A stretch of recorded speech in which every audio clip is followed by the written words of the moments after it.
महिलाओं को रोजगार से जोड़ने के लिए यहाँ पर शक्ति गवर्नमेंट के नाम से एक योजना शुरुआत किया गया है। जैसे ही कांग्रेस की सरकार ने आया, इस प्रोजेक्ट को बंद कर दिया गया है, युवाओं का प्रोजेक्ट को बंद कर दिया गया है। तो आपको क्या लगता है कि ये दंतेवाड़ा जो है एक बस्तर का बहुत मुख्य शहर है और पहले फेज़ में यहाँ पर इलेक्शन है, तो ऐसा क्या पिछले सालों में नहीं हुआ जो कि आप अगर चुनाव जीत जाते हैं तो आप यहाँ पर दंतेवाड़ा की जनता के लिए और बस्तर के लिए काम करेंगे? ऐसे क्या काम आप करेंगे?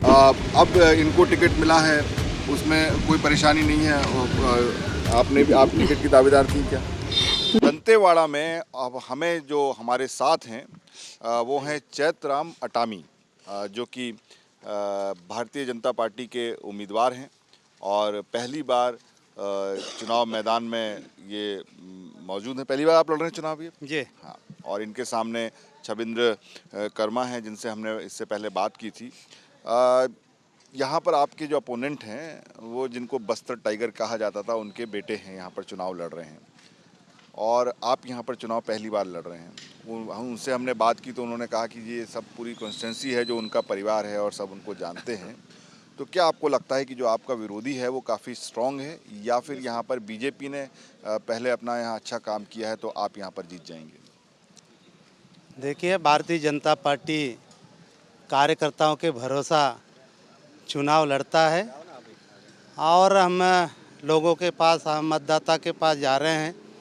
15 साल में तत्कालीन मुख्यमंत्री माननीय डॉक्टर रमन सिंह जी ने बहुत सारे विकास की योजनाएं संचालन किया, या विकास की गंगा बहाया गया है।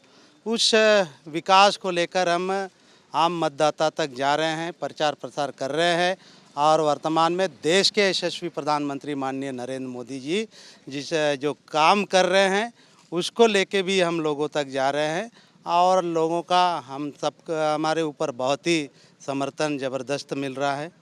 तो आपको क्या लगता है कि ये दंतेवाड़ा जो है एक बस्तर का बहुत मुख्य शहर है और पहले फेज़ में यहाँ पर इलेक्शन है, तो ऐसा क्या पिछले सालों में नहीं हुआ जो कि आप अगर चुनाव जीत जाते हैं तो आप यहाँ पर दंतेवाड़ा की जनता के लिए और बस्तर के लिए काम करेंगे? ऐसे क्या काम आप करेंगे?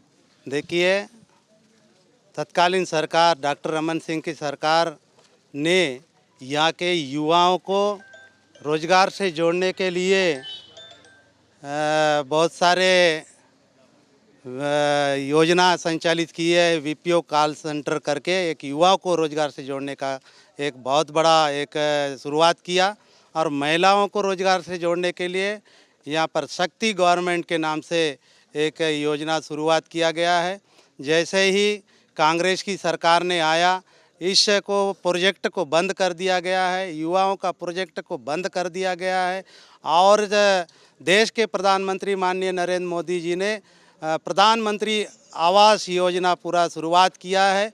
हमारे छत्तीसगढ़ में पूरा 18 लाख परिवार को मकान देना था, उसको ना दे के रोक के रखा है।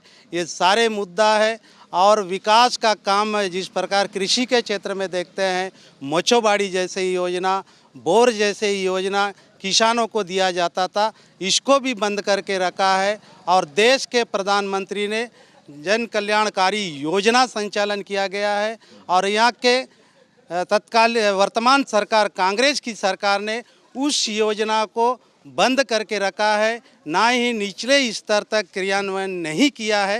ये सारे विषय को लेके हम आम मतदाता तक जाएंगे और जैसे ही हमारी सरकार बनती है, ये जितने भी बंद पड़ा ऐसे और निचले स्तर तक उसका सही क्रियान्वयन हो, ये पूरा शुरुआत करेंगे। अब केवल 7 दिन बचे हैं, 5 तारीख तक चुनाव का प्रचार जो बंद हो जाएगा। आप अपने क्षेत्र में घूमे होंगे 7 दिन में, तो आपको कैसे ऐसा महसूस हो रहा है कि आप ये जीत जाएंगे? क्योंकि कांटे की टक्कर है, पहले तो ये कांग्रेस की सीट रही है, तो आपको ऐसा क्यों लगता है कि आप जीत जाएंगे? जनता से आपको ऐसा क्या रिस्पॉन्स मिल रहा है जिससे आपको लग रहा है कि बीजेपी इस बार सरकार बनाएगी?